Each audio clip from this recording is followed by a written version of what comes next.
Today to have speaking our honorary chairman for this year's event, Dr. Charles Asher-Small, who is a graduate of Vanier's social science program, who later received his Bachelor of Arts in Political Science from McGill, an MSc in Urban Development, Planning and Economics, Development Planning Unit at the University College of London, and a Doctorate of Philosophy at St. Anthony's College, Oxford University.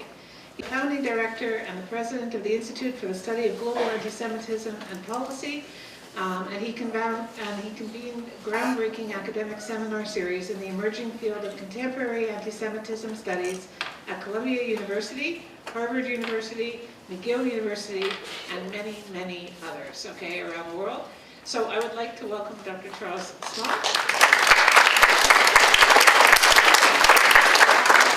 Just a quick note also, following this, there's a commemoration service in the boardroom, F216. So if anybody's interested, all is welcome, and we'd love to see more students there. So please feel free to come along. Thanks, bye. Thank you, Marlene. And it's an amazing thing that Marlene Grossman is doing. I think this is one of the most important, preeminent symposiums and conferences on the Holocaust and issues of genocide. So it's very an important event, and I think Vandy is really at in a sense, the cutting edge of dealing with these issues. So Marlene, thank you. It's an honor to be here, and it's an honor that myself and the organization that I direct, called the Institute for the Study of Global Anti-Semitism and Policy, is co-chairing this event. So it's a privilege to be here, and it's a privilege to speak to you. So today I'm going to speak about issues of anti-Semitism. And have people heard about anti-Semitism? Do you know what it is? Yes? Okay, good. Anybody not sure what it is? Okay, thank you. A few honest people. The best thing about education and learning, and I still do this to this day, even though I'm coming here as an expert, the key to learning, or a key to learning, is never be embarrassed to say I don't know. Because once you say I don't know or I don't understand, then you're 90% there to learning and getting to understand. So always feel free. I think it's a sign of wisdom to say, I don't know, or I haven't heard of this. So always ask. So basically, anti-Semitism is a specific form of hatred. Some scholars call it the longest hatred, and I can explain why.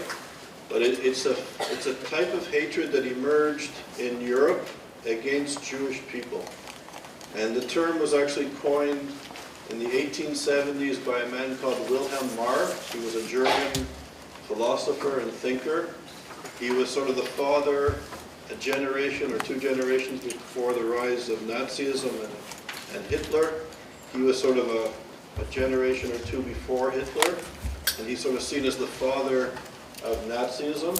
And he coined the phrase anti-Semitism as a form of hatred specifically against Jewish people, and he said it proudly. So this was a sort of a movement, a term that he hoped people would sort of ascribe to and follow. So Wilhelm Marr labeled or named the concept of anti-Semitism, but anti-Semitism, or the hatred of Jewish people, goes back much further. So I'm going to speak about anti-Semitism, and it's fitting. Today is Yom HaShoah. Today is the day of Holocaust Memorial. Today, people from around the world mark this occasion to commemorate the Holocaust, the killing, the murdering of more than 6 million Jewish people in Nazi-occupied Europe during the Second World War. We call this the Holocaust. So there's a commemoration which would be wonderful if you would come to and participate in. So today it's a special day to commemorate this type of brutality. The thing is about anti-Semitism is, why should a Jewish scholar come to such a diverse group of Canadian, Quebecois young students and talk about anti-Semitism, a form of hatred against Jewish people? Because I think we live in a society where we're all kind of fragmented these days, especially, I think more and more. And what does it matter? Why should you care about a Jewish problem? Why should you care about a problem of the demonization of the state of Israel? Maybe some of you don't like the state of Israel. Some of you don't have problems with Jews, but you don't like the state of Israel. And the state of Israel is commemorating the Holocaust, and Jewish people today are commemorating the Holocaust, and it's kind of a Jewish problem. It's a Jewish thing. So why should there be national museums and days against or commemorating the Holocaust? And I would submit to you, ladies and gentlemen, in the words of Elie Wiesel. Elie Wiesel was a Holocaust survivor. He became a great intellectual. He was a journalist, a philosopher. He won the Nobel Peace Prize for Literature. He wrote a famous book called Night by Elie Wiesel. It's a book that will take you a maximum 90 minutes to read it. It's a thin book. It's a thin book about how he and his father sort of traveled through the Holocaust. And it's an amazing book. If you read the book, it will change your appreciation of life. So I recommend it strongly. And Elie Wiesel famously said that anti-Semitism begins with Jews, but it never ends with Jews. And I think if there's a few phrases that I can say to you today, please remember this phrase, that anti-Semitism begins with the Jewish people, their target number one, but it never, ever, ever stops with the Jews. Once this type of hatred, which is inherently, and I'll explain it why, is inherently genocidal, once this genocidal hatred is unleashed upon society, it knows no bounds. They start with the Jews, and then they will go to the gay people, and then they'll go to women, and then they'll go to the moderates in society, and then they'll go to the minorities in society, and then they'll go to the people who belong to the dominant group, but they have different political or religious views, so they become the enemy that has to be cleansed from this attempt to purify and get rid of contamination within the society, but to purify the nation, to purify the group. And time again, history teaches us that it begins with the Jews, but never, ever does it stop with the Jews. And this is why any of us here today who believe in democratic principles, that believe in the freedom of practicing religion, believe in notions of privacy, that you can do what you want in your home, in your temple, to become part of a multicultural, vibrant society where in principle we have strong notions of citizenship, and we have the notion of being equal under the law, regardless of our religion, our race, our ethnicity, our language, and our social and economic status. These democratic notions, every generation has to stand up and maintain and expand. Right? I was telling a friend the other day, I'm Jewish. I'm Jewish because my mother's Jewish. That's why I became Jewish. In the Jewish religion, if your mother's Jewish, the children are Jewish. So I inherited, I was given my identity at birth. But as citizens of democratic societies, every generation has to ensure that those basic principles of citizenship and equality under the law are maintained and expanded. Expanded. 70, 60, 50 years ago, my father could not go to McGill University because Jews weren't allowed. Then there were quotas on Jews, so only a few Jews were able to go. And we can see 30 years ago, 40 years ago, 20 years ago, people of African origin, of African descent, who were in this country for hundreds of years, were banned or not able to enter the universities of this city and of this country. Things have changed. Women were subjugated. There's more women in schools today.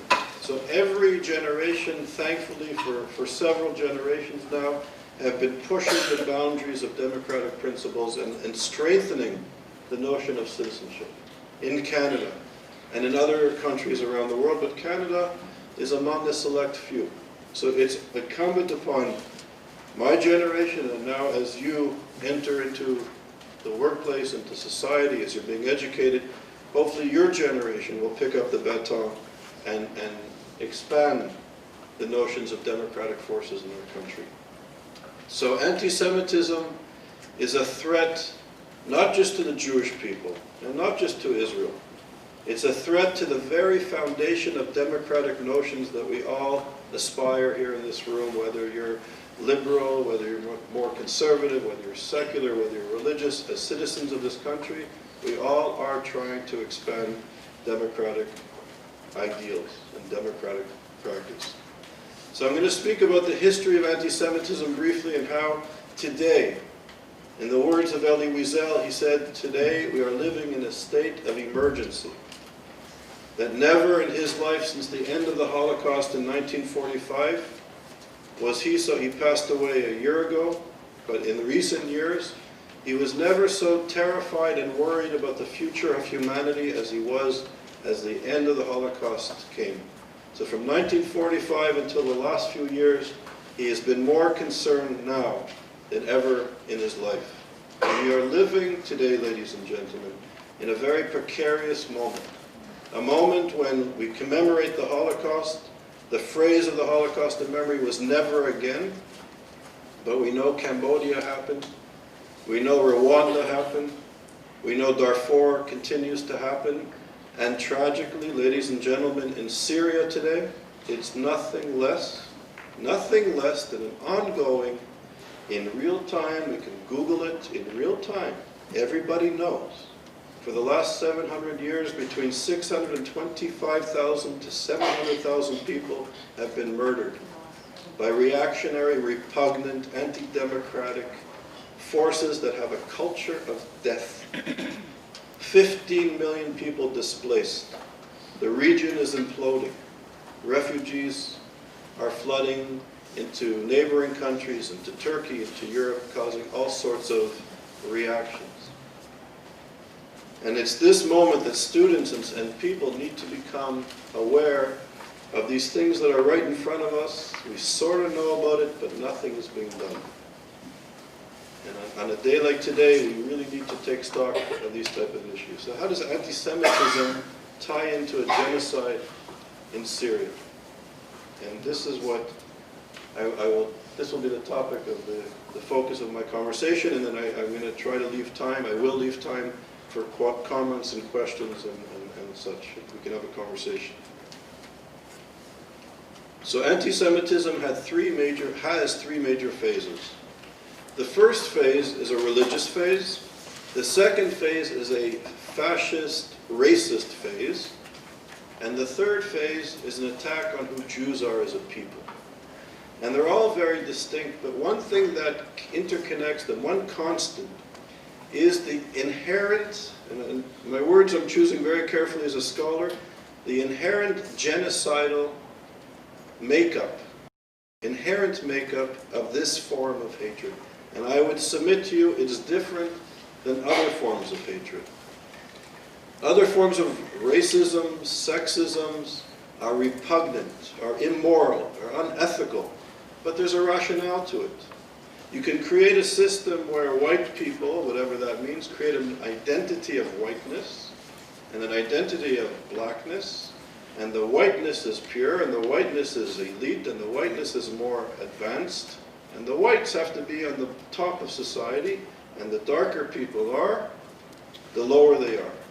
And then people like Hegel and Descartes, the founders of Western philosophy and theory, then argue in this wonderful scheme of ideas that it's incumbent upon the white person to uplift the African through slavery. And through slavery, they can interact with the European white people so they become more enlightened. Now, repugnant, unethical, scientifically unsound. We can, go on and on and on and look at this period of colonialism and say, how repugnant. But there was a rationale. There was a rationale of power. If you're a small group in South Africa and you can rationalize subjugating, segregating, and getting people to work for you as slaves, immoral, but economically it's kind of a good thing. You develop and maintain power. There's a rationale to it. It's rational forms of hatred. When it comes to anti-Semitism, it's something different. And I'm not going to say better or worse, but it's a different phenomenon. It's inherently genocidal.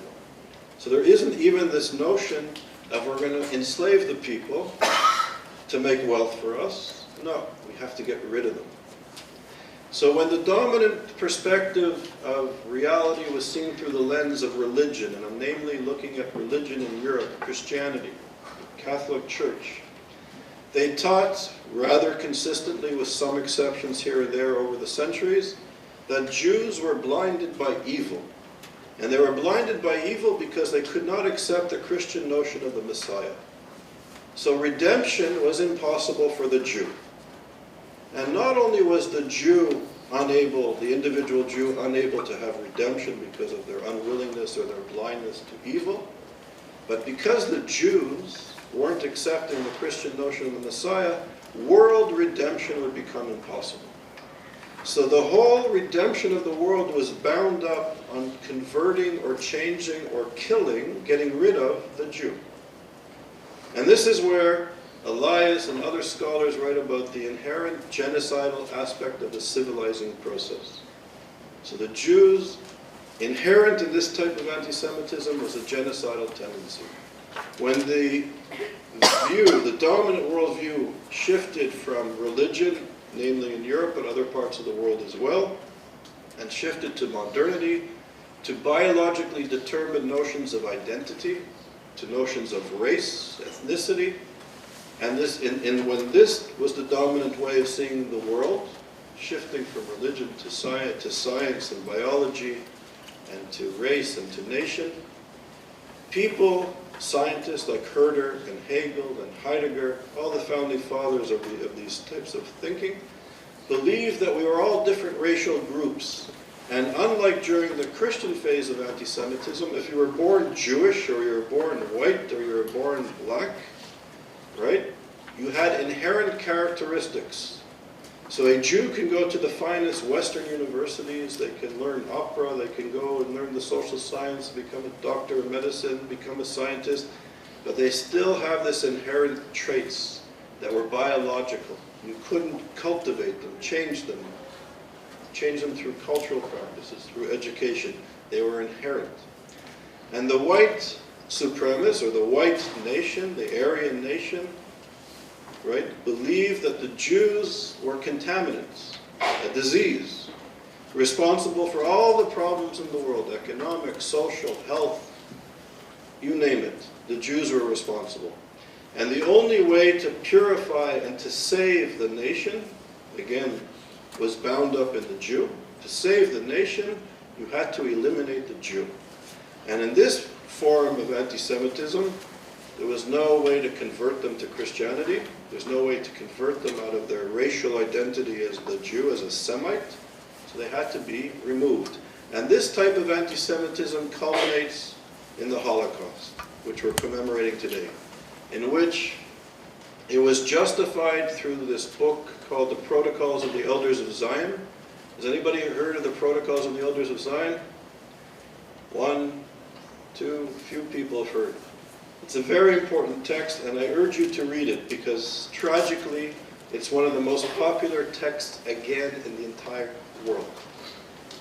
The Protocols of the Elders of Zion is one of the most popular texts in the entire world today.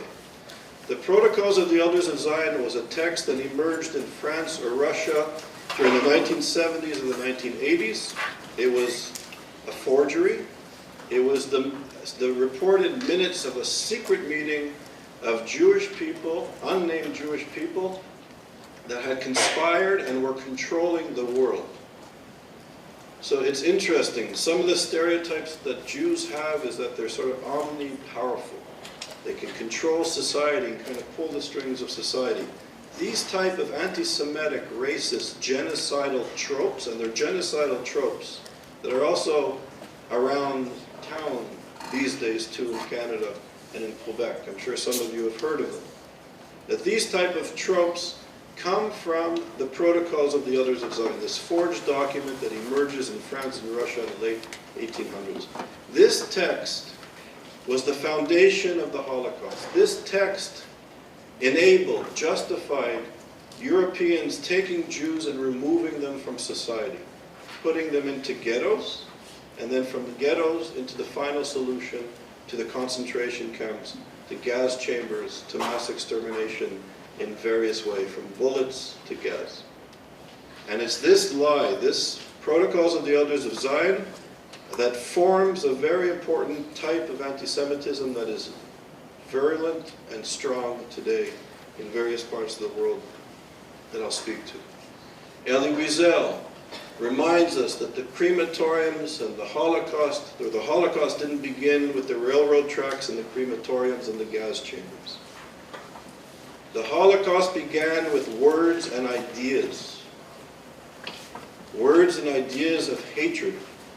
And every form of racism, of sexism, of homophobia, of anti-Semitism, anything that dehumanizes any person, begins with ideas and words. And from ideas and words, we go into policies and actions. So our words and our ideas are of paramount importance. In Jewish mysticism, we learn that every word we say, we create angels. If we speak well, if we speak morally and ethically, we unleash angels of goodness, of justice. If we speak poorly, if we gossip behind people's backs, if we denigrate individuals, if we denigrate groups of people, we create angels that are deformed. And these deformed angels go out into the space of the universe and they create havoc. And we have to remember that we're all created in the image of God. That means we all have truth in us. And I remember we do a program at Oxford University where we train professors. And in the teachings of Judaism and in other teachings of other religions, we believe that we're all created in the image of God. So that means the only way for me to become wise, the only way I can become wise from the teachings of Judaism, is to be open to other people. So let's say, hypothetically, I'm racist. I don't like people of African descent. What does that do? It eliminates 1.4 billion possibilities for me to become wise. If I'm sexist, I eliminate 50-odd% of the world's population from enlightening me. You cheat yourself when you objectify groups of people. Because we're all created in the image of God, we all have truths, we have to be open to the truth. And if we're closing ourselves off to other people's truths, we cheat ourselves. A famous philosopher, Emmanuel Levinas, his family was exterminated in Lithuania. He survived because he was doing his PhD in France.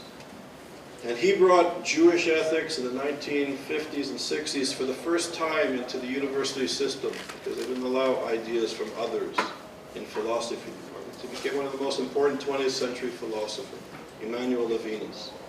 And Emmanuel Levinas taught us, in keeping with what I just said, that the moment we see our face in the other, the moment we see our face in the face of the other, that's the instant we become human. Think about it. The moment we see our face in the face of the other, that's the second, the flash of a second, we become human. And being human is when we recognize the other as created in the image of God, as being of a divine origin like us. And the moment we subjugate, denigrate, objectify, it replaces, in the words of Martin Buber, the I-thou relationship with an I-it relationship.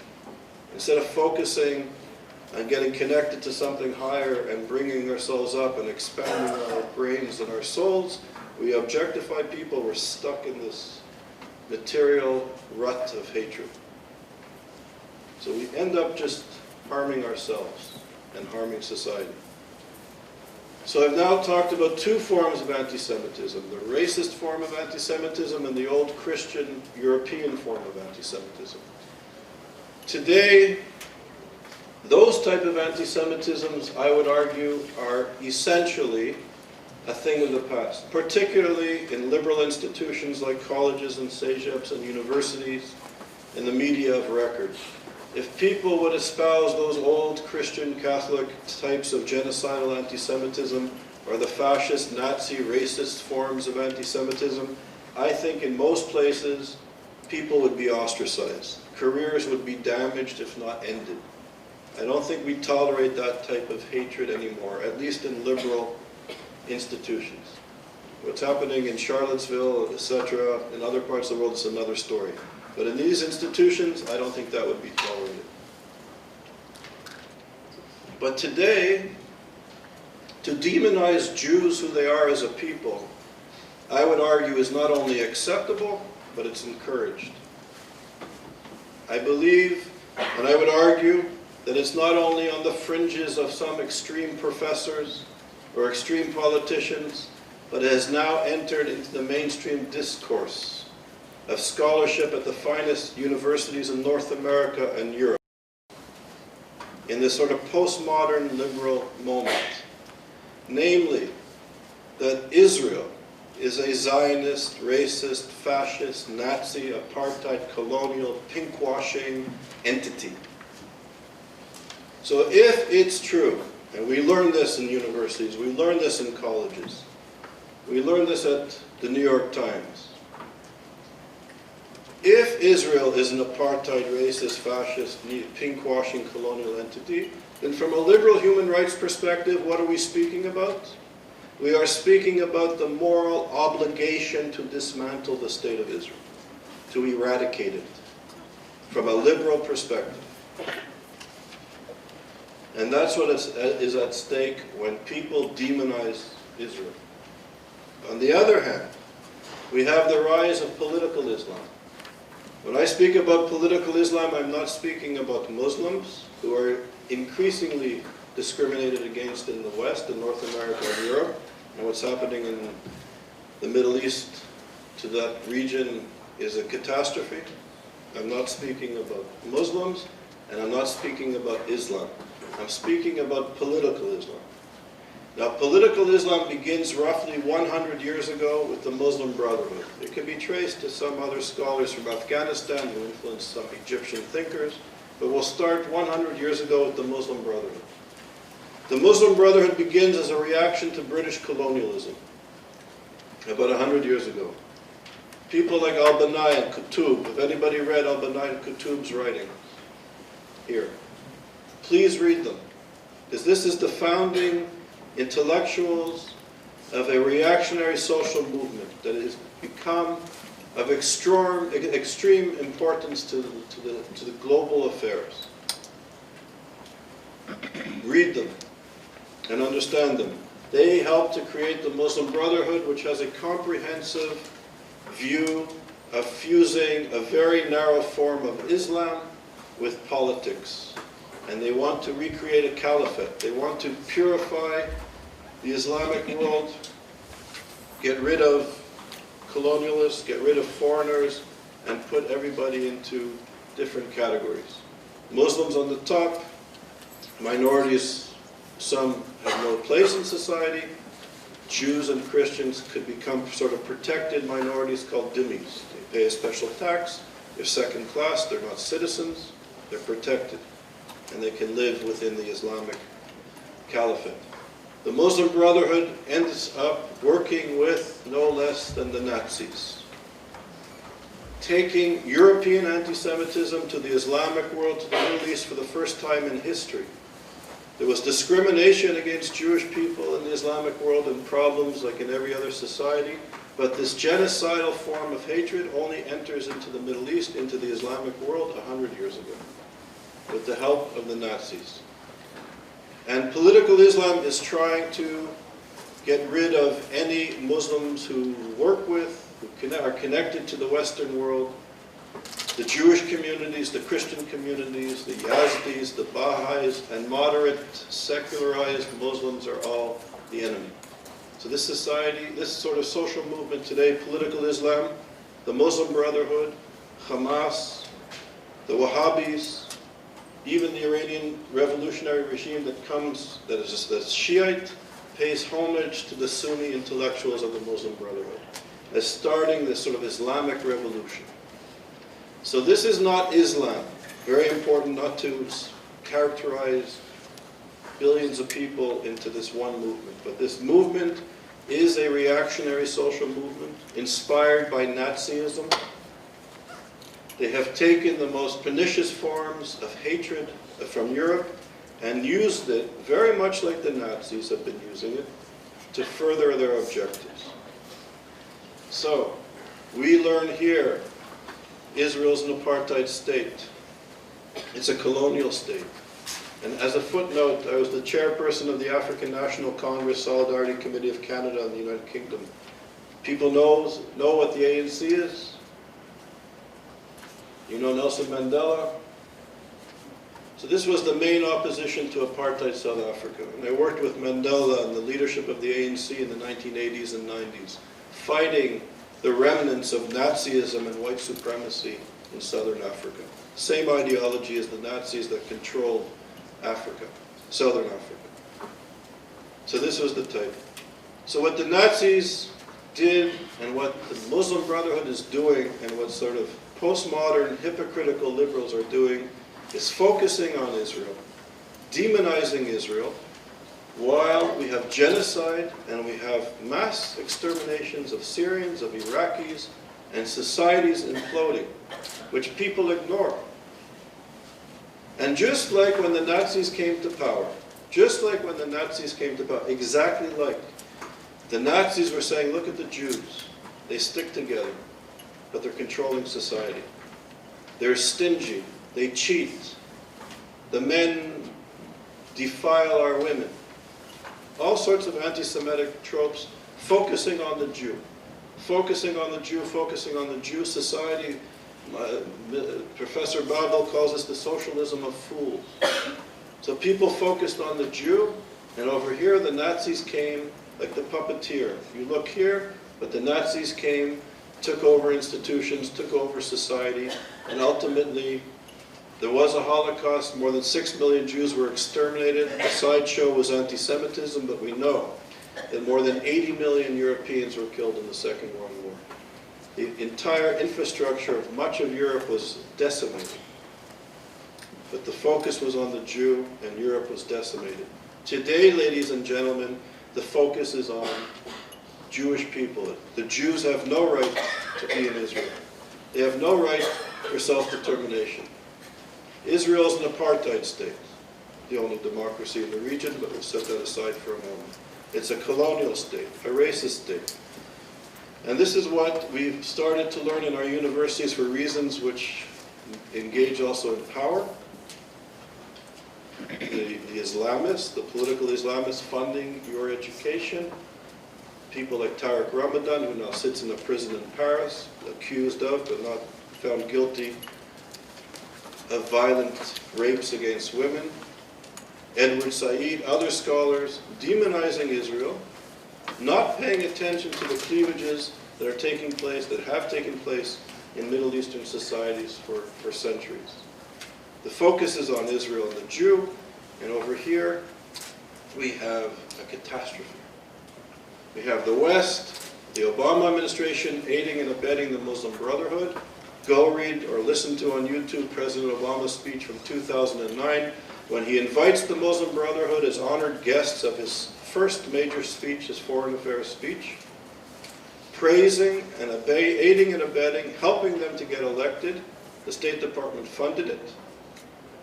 A social movement, the Muslim Brotherhood, that takes European Nazism, not discrimination, Nazi ideology, calls Jews subhumans, descendants of apes and pigs. According to the ideology, I emulate from the urine, pardon my language, of donkeys. That the Jewish people are evil. Not just Israel, but all the Jewish people. So Nazi propaganda, front row, honored guests in Obama's first speech.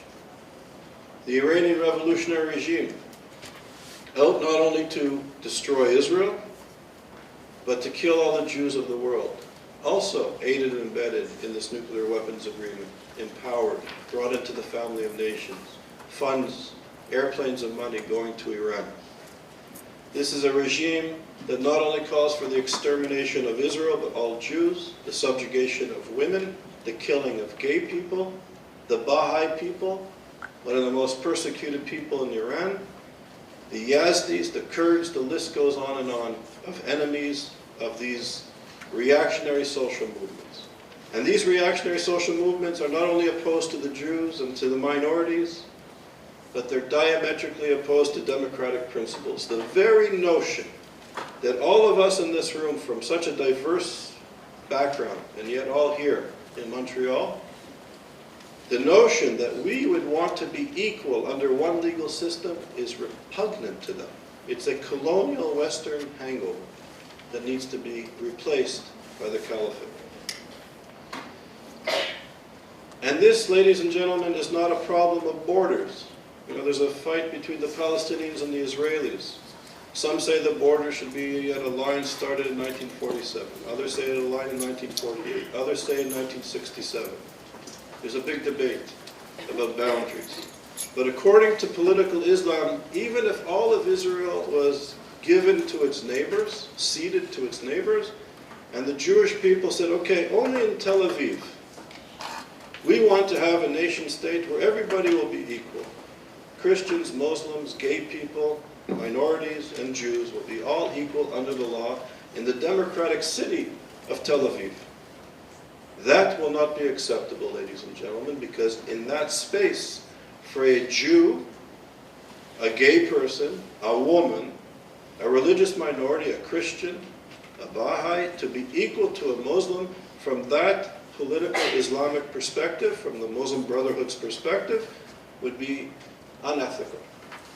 That entity would have to be eradicated as well and replaced with the Muslim Brotherhood's version of a caliphate. Again, this is not Islam, but this is a form of a reactionary political movement that uses Islam and Nazism to try and gain control. So that's happening in the Middle East.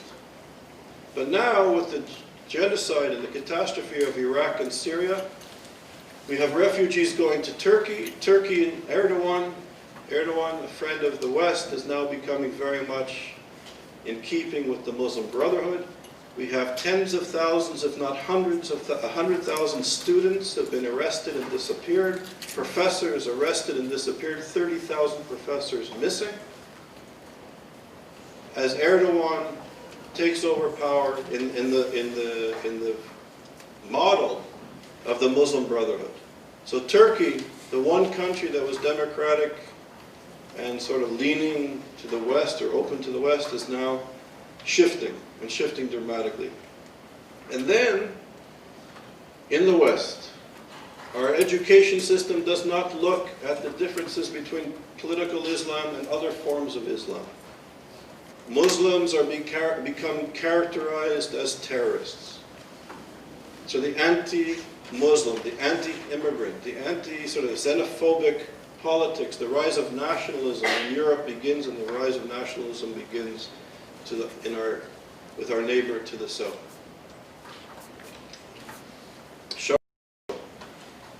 Imagine the KKK and the Aryan nations in 2018-17 walking without sheets. These people were proud. There was no social cost for them. They're not going to lose their jobs. Their families won't stop speaking to them. They were proud marching with those Nazi slogans, barefaced with no sheets. What has happened? And I submit to you that if we tolerate the anti-Semitism of the Muslim Brotherhood and the Iranian Revolutionary Regime and Hamas and Hezbollah and Islamic Jihad, and it's okay to demonize the Jews, and it's okay to demonize Israel, not only do we have a catastrophe in Syria and Iraq where hundreds of thousands of people continue as we speak to be murdered now by chemicals, by chemical weapons on their own citizens, but that we should not be surprised in the West that if we accept the protocols and the elders of Zion and genocidal anti-Semitism in Iran and in Gaza and in Cairo, why won't it come to Charlottesville? Why won't it come to St. Louis, Missouri? Why won't it come to the streets of London? Why won't it come to the streets of Paris? In this age of the internet, when information and ideas are flashing at fractions of seconds around the world. And here, I'm going to show you a man who started Islamic studies at Oxford University. Oxford University. Sheikh Kawadawi, the head of the Muslim Brotherhood, the leading intellectual, spiritual leader of a very serious movement,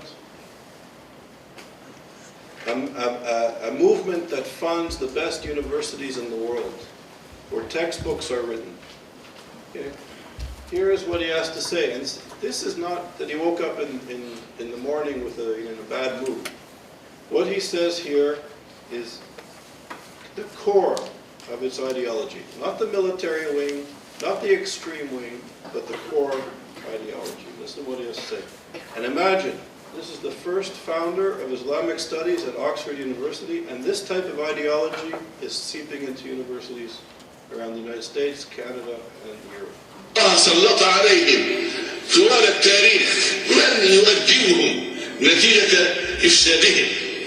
آخر تأديب كان تأديب هتلر، ما فعل بهم وإن كانوا بالغوا في الأمر ما بلغوا، ولكن استطاع أن يوقفهم عند حدودهم، وكان هذا أدبا إلهيا، تأديبا إلهيا، عقابا قدريا لهؤلاء. والمرة القادمة إن شاء الله ستكون على أيدي المؤمنين. كل ما أتمناه في ختام كلمتي هذا أن يهيئ الله لي في ختام حياتي فرصة للذهاب إلى أرض الجهاد والمقاومة على كرسي متحرك، فأطلق رصاصة على أعداء الله اليهود.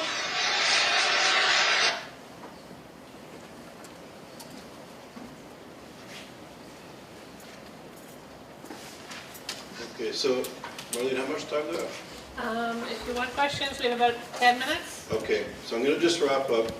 This is just one example of a leader basically saying that it's the responsibility of all true believers to finish the work of Hitler, namely to exterminate the Jewish people, to exterminate Israel. And while everybody, like Kawadawi, takes our attention and focuses on the Jew and focuses it on Israel, the Middle East is imploding with a genocide. Refugees are flooding into Lebanon, into Jordan, shaking the very stability of these two important countries. And going into Turkey, and from Turkey, they're going into Europe. And ladies and gentlemen, when we don't speak out against anti-Semitism, what's happening in the Middle East is tragically predictable.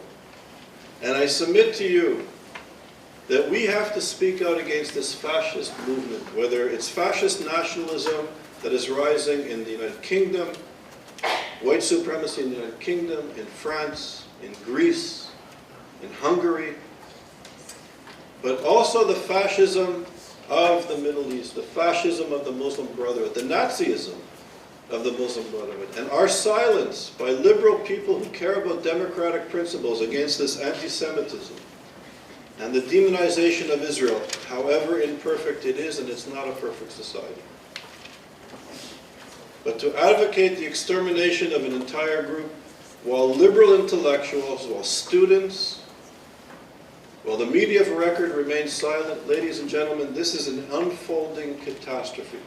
In this age of internet, of social media, of instantaneous communication, our silence of the human rights community and the liberal Democrats in the West to this, what's happening in Iran, in Egypt, in Syria, in Iraq, is giving rise to xenophobia.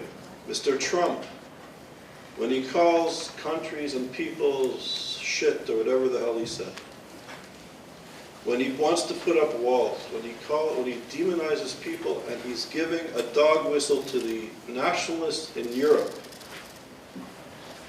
we are faced with a very complicated, fast-moving, changing reality.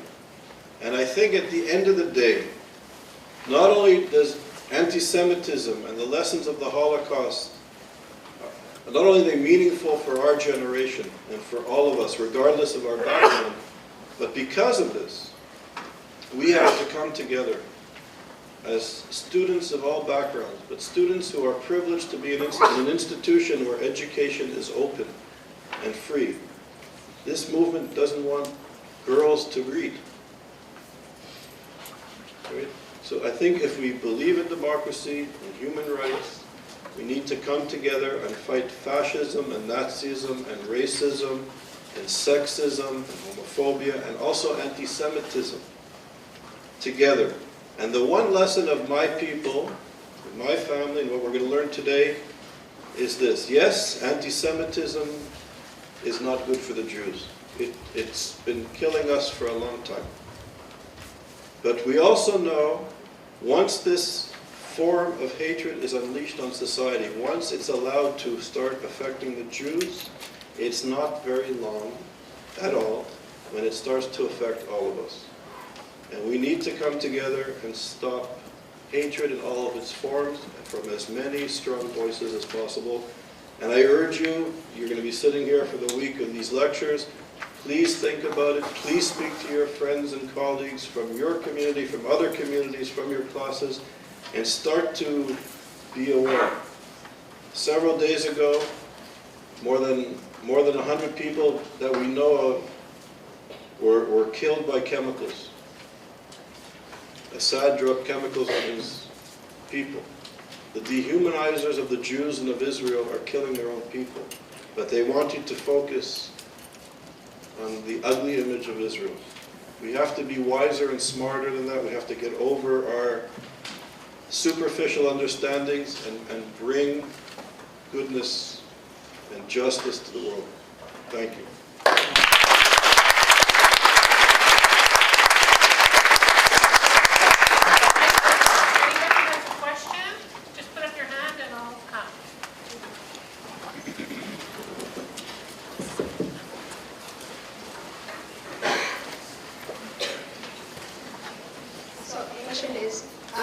When we think about World War II, Rwanda, Cambodia, and all those genocides, we would like to tell ourselves that if we were there, we would have done something. It would be stupid not to.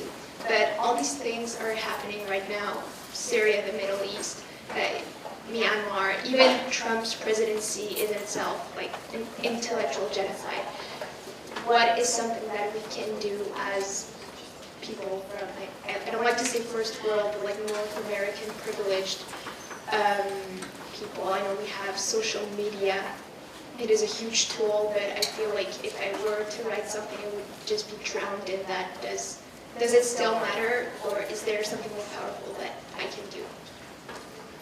So that's a great question, and questions are very important. Good questions are very important. I don't have an easy answer.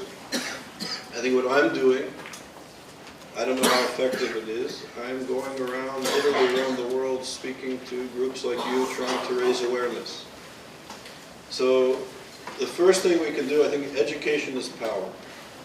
And I would urge you, in a study group or with a teacher, read the philosophy of the Muslim Brotherhood. Because in the debate, when it comes to the Middle East, to Israelis, to Palestinians, to Syria, to Egypt, the debate shifts very quickly from your important question. It's somehow the paradigms of discourse shifts it to Israel, Palestine, occupation, da-da-da-da-da. And we start, the whole conversation goes there before we even know it. But your question, and what I'm trying to get at today too, is that there is this reality on the ground. And I think we have to stop this diversion and really focus on the problem. There is a reactionary social movement that's been inspired by Nazism and fascism in the name of whatever. They've hijacked Islam, or a reading of Islam, and they're horrifically, genocidally anti-Semitic. But tragically, the greatest victims of this movement are Muslims. And tragically, it's the socialism of fools. Everybody's looking to the Jews and to Israel, but their communities are being destroyed. Their mosques are being taken over. Their families are being broken apart. Their shopping centers are obliterated. Their community has been turned into refugees and worse. That's the reality. I just met a young gentleman from Syria His father and mother were doctors in Aleppo. Their entire family was bombed by the Russian army, military, air force, with the help of the Iranians. He's the only member of his family of 15 people to survive. He woke up in a hospital in Turkey. He was unconscious for months in a coma. And now he's in the United States. And these stories are becoming horrifically commonplace. 700,000 murdered people. So what do? I think we have to educate ourselves, read about the founding guidelines, the philosophers of the Muslim Brotherhood, who they are, what they stand for. We have to also realize that in the West, just because we treat somebody good or treat them bad, they're not going to react in the way that we think. Some liberals think if we treat them well, they're going to be good to us. Treat them bad, they're going to be bad to us. No. People have some beliefs that they're not willing to give up or they can't be bought. I have beliefs. People tons of money, I won't change my beliefs. There's some things I just won't change.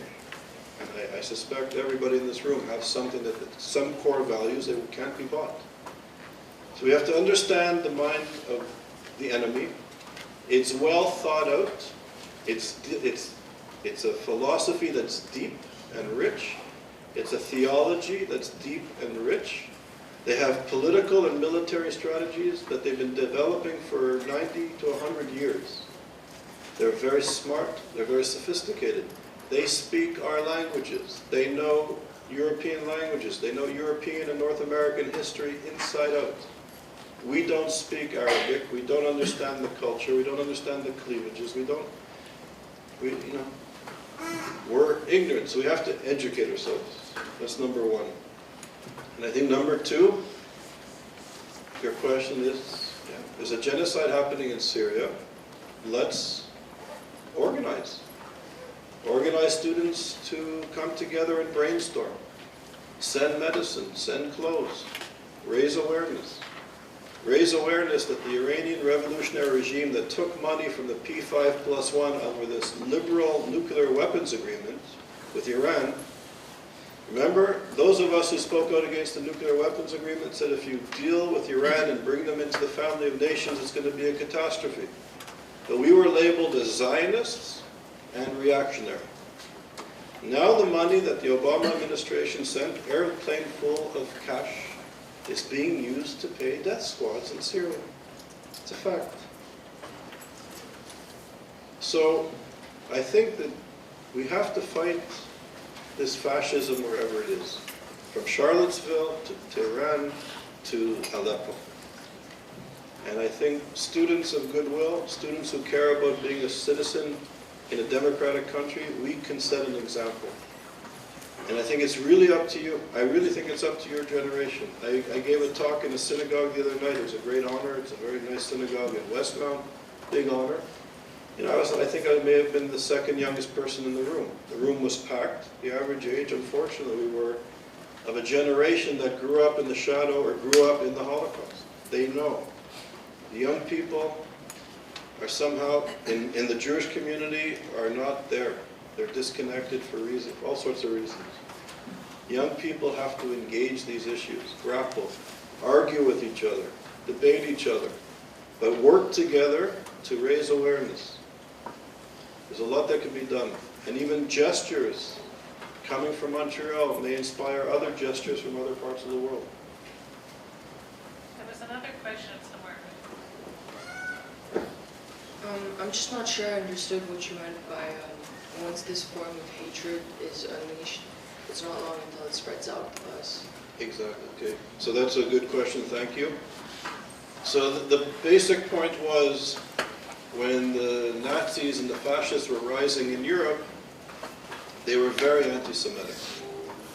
And a lot of people, industrialists in North America and many parts of Europe, some liberals, some conservatives, they were kind of flirting with anti-Semitism themselves, and it wasn't reason enough to do anything to stop the fascists and to stop Hitler. There was all kinds of agreements and pacts. They kept pushing it off and pushing it off and pushing it off.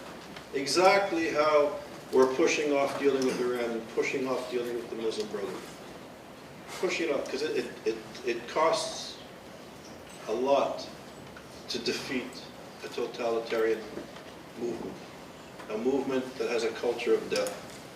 Not easy, ideologically, politically, and even militarily. So people thought, Hitler has this strange fascination with the Jews, and the Jews, you know what we think about the Jews at our dinner table, so okay. So they allowed anti-Semitism to flourish. There were laws, racial laws that were passed that Jews weren't allowed to run business, they had to leave certain areas, they had to go to ghettos. Universities, professors fired their Jewish colleagues voluntarily, but things went on as normal. But once you allow the fascists to be anti-Semitic and do away with the Jews or subjugate the Jews, then it was the socialists, then it was the gay people, then it was the Slavs, then it was the Italians, then it was the Russians. It's just this culture of hate and this culture of death. Once you allow anti-Semitism to flourish against Jews, it spreads to other people. And that's the lesson. If you look at the history of anti-Semitism, it's invariable. And today, it's exactly what's happening in the Middle East. For 2-3 generations, people were demonizing Israel, demonizing the Zionist entity. Every horrific adjective that you can talk about Jews or Israel as a cancer, as causing all the problems of the world. Originating from apes and pigs, emanating from the donkey urine. Right? The cause of disease, the cause of corruption, moral corruption, physical corruption, it's the Zionist Jew. And we have tolerated that from the Middle East, and we tolerate it in our classes about the Middle East in fine institutions like McGill and like Vanier and Yale. That's sort of the discourse now, thanks to Edward Said and other postmodern thinkers, Michel Foucault. So Michel Foucault and Edward Said spent time in France in the 1970s with the exiled leadership of the Iranians. And they thought the Iranian Revolution was going to be what the French Revolution was to Enlightenment in Europe. The Iranian Revolution was going to be to Islam in the Middle East. They supported this regime and this revolution. And they said nothing about their anti-Semitism, nothing about their hatred of Zionism. They participated and furthered the hatred of Jews and Israel in Western discourse and in Western books. They poisoned the minds of a generation. And that's why I would argue that our education, thanks to Said and Foucault and a lot of money coming from the Gulf, is so twisted that our leaders don't understand that we have to fight anti-Semitism where it is and fascism where it is, otherwise we pay the price. So today, to answer your question, the Israelis are protected by a very strong army. Iran is now at the border. Iran, in the last few years, has taken over Iraq, is taking over Syria, has taken over Lebanon. It's the Shiite Crescent. And they're on the border of Israel. Their objective is to exterminate the Jews and the Israelis. And we, the intellectuals and the human rights activists, have been so confused about the anti-Zionism and Israel's an apartheid state. I was in South Africa, I lived in townships, I was shot at by the white supremacist regime as a young anti-apartheid activist. I know what apartheid is. Israel has problems and contradictions, but apartheid? Colonialism? Jews don't try to convert people. Jews don't try to change their language and culture. Never have, never did. That's colonialism. So the demonization of Israel, the focus on Israel, has enabled the fascists to gain more and more control in Syria, in Turkey, in Libya, in northern Nigeria. Girls being kidnapped and forced to go into marriage, not allowed to learn to read, is a Western colonial Jewish conspiracy against Islam. Young girls in these places should not read to remain a pure Muslim. This type of fascism has to be eradicated. And that's the lesson of anti-Semitism, and that's the lesson of how it's appropriate to understand anti-Semitism as it relates to these issues today. Because we started with the Jews and the Israelis, And I would argue, and my colleagues from Syria, my colleagues from Turkey, who I work with, intellectuals, will argue the greatest victims of anti-Semitism, of Jew hatred today, are Muslims. Think about it. Because we've allowed this ideology and the social movement to gain traction. Tragic.